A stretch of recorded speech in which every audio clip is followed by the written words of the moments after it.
Hi everyone. As you all know, my name is Lady Jasmine C. And today I want to say thank you to everybody, most of all those who had faith in me, who believed in me, who patiently waited till this day for me to come and speak on behalf of myself. To all the good Nigerians out there who during this trying period showed their immense support by checking up on me, calling to know how I'm doing. I want to say thank you to everybody. So today I'm going to be talking about what has transpired this entire time. The past 3 months has been, I can't say it has been hell, but in every situation, I want to say, I want to give thanks to God. I said I was not going to talk about this issue until Daddy gets back to his feet. And glory be to God, he's been discharged and recuperating. Um, a lot has happened, not just the event of the past few months. A lot has happened, and I would like to share more light on how I got involved, how things got to this point. And I'm not talking because I need people to sympathize with me. No, that's not the essence of this. I'm talking because I feel like I have been abused, I have been used, and I hope you guys are patient enough to at least listen to the entire story because it means a lot to me for people to know what really transpired, what really happened. Then, if after listening to me, you feel like, oh, I'm wrong, fine. I'll leave the judgment to you people. So, how did I get involved in all this in the first place? Um, Firstly, how did I get involved with this family? The John Okafor family, Mr. Ibu family. The first and most important question I get all the time from people, mostly on my comment section, is, oh, don't she have a family? Don't she have parents? Leave this family alone, and all of that. I would like to start addressing from those kind of comments. So many years ago, my dad passed on. May his soul rest in peace. He was in the Nigerian army. He was a very good friend to Mr. Ibu, who is now a father figure in my life. When my dad passed on, Mr. Ibu himself was at the burial. Ever since then, he has played the role of a father figure in my life. Not for once have I ever needed somebody as a father that he was not there for me. So, fast forward to 2018, I left the country, I left Nigeria, and then I went to look for greener pasture outside the country. Things were working out for me. I was doing good. I was doing fine. Later on, I relocated to Cyprus where I was studying law. Fast forward to 2020, Daddy in person of Mr. Ibu, started writing me on WhatsApp requesting for financial assistance.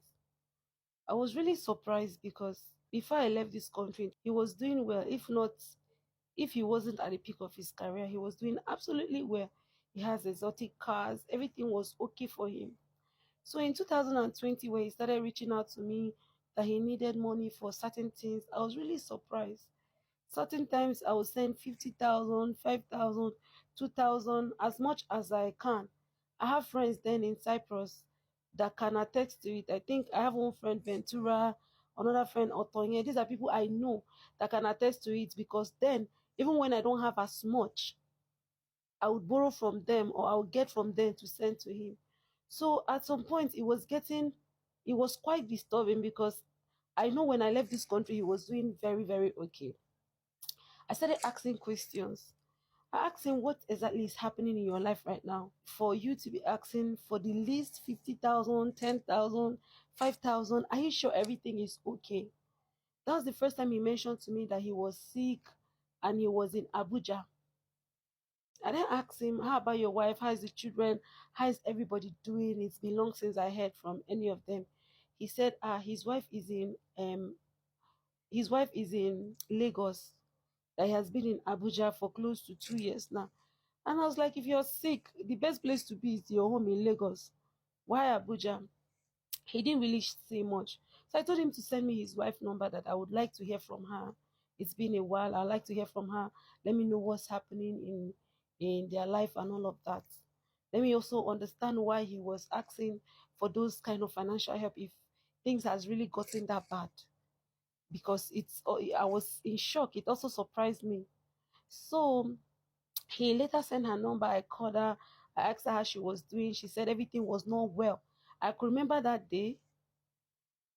The first day I contacted her after a very long time, she said everything is not well, that her husband has left the house for over 2 years.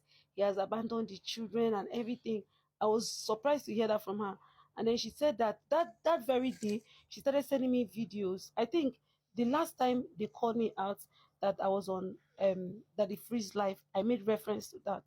And I'm sure those evidence will still be on the live because I've changed my phone severally and my phone formatted, so I might not have some of those evidence, but I still know that if I go to my iCloud, I'll still see some of them, which I'll be posting while the video goes on. So around that period, she was crying over the phone when I asked her how things were going.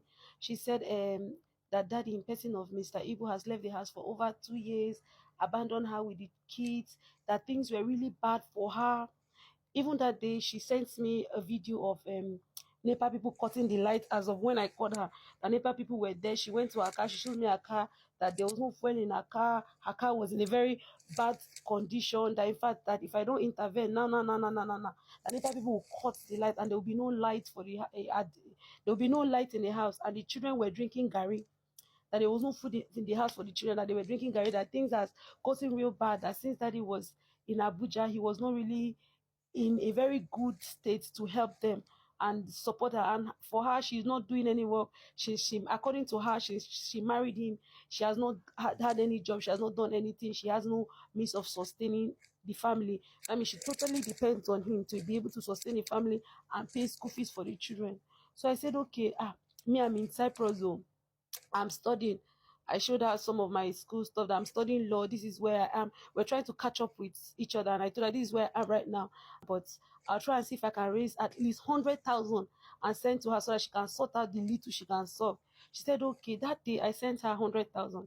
The proof of that 100,000 I sent her is in the previous live video I did with Daddy Freeze. I sent her 100,000 naira. She called me. She thanked me. She said that 100,000 will go a very long way for her. I said okay. Subsequently, I will keep in touch. That was my first encounter with her after a very long period of time. But that was my first time talking to her after a very long period of time. After I left the country and everything. So from there, she started chatting me every day. We were talking. Subsequently, she would send me for every single time we were having conversation. It was about the issues in the house and all of those things. And at the point, she started complaining to me that she's not able to reach daddy on the phone in person of Mr. Ibu. That when she calls him in Abuja, he doesn't pick and all of that. So she will ask me to call daddy on her behalf and talk to daddy that daddy should send something for her and the kids. And I've been supporting her in the little way I can during that period. My friends in Cyprus, I can call their names here.